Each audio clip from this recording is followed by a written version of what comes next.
We all have a sense, deep within our bones, that there is such a thing as justice.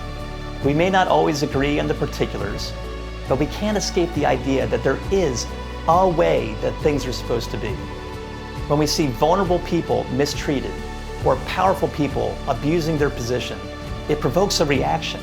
We know instinctively that some things are flat out wrong, unfair, and unjust, and they need to be made right.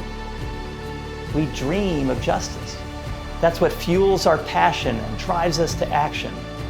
And yet, despite all the energy we expend in pursuit of justice, we often fail to attain our goal. Why is that? Why does justice prove to be so elusive?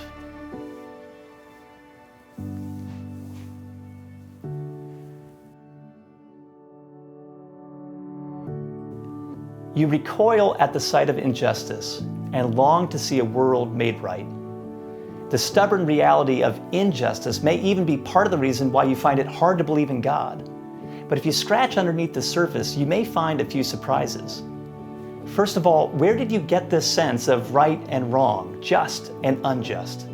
Many people believe that we live in a world completely determined by natural selection. If the only story that the universe has to tell is the survival of DNA, well, then we should expect the strong to devour the weak. Why should you care if the vulnerable are trampled by the powerful? Talk about injustice doesn't make any sense. So the very fact that you care quite a bit about justice may suggest that there's more to the universe than merely survival of the fittest. But second, if you assume that justice is real and not merely a social construct, you run into another dilemma. It would be so much easier if we could simply separate the good people from the bad people. That would be one surefire way to improve society. But as Alexander Solzhenitsyn put it years ago, and as we all know from personal experience, the dividing line between good and evil doesn't fall out there somewhere between us and them, but it passes straight through every human heart. We often know the right thing to do, and yet we fail to do it. So if you want justice to fall on the perpetrators of the world's injustice, you have to let it fall on you too, when you deserve it. And this is precisely the issue that Jesus came to solve. Our longing for justice is not a pious fiction, because Jesus embodies the passion for justice that lies at the very center of God's heart.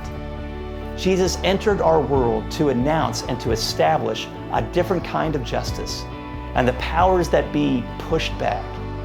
Jesus knows what it means to be an innocent victim of injustice. He was falsely accused and wrongly condemned, even though the authorities knew that he had not done anything deserving death. But at an even deeper level, Jesus willingly accepted the way of suffering because, in some mysterious way, he substituted himself for us on the cross.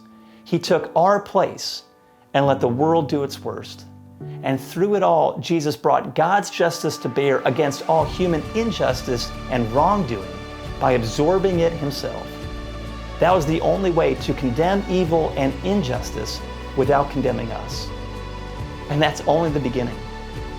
Jesus' resurrection from the dead is the first step towards a world made new. In other words, Jesus did not merely bear the consequences of our wrongdoing in the past, but he will put right everything that once went wrong in the future. He will usher into existence a whole new creation, of which his resurrection is the most powerful sign.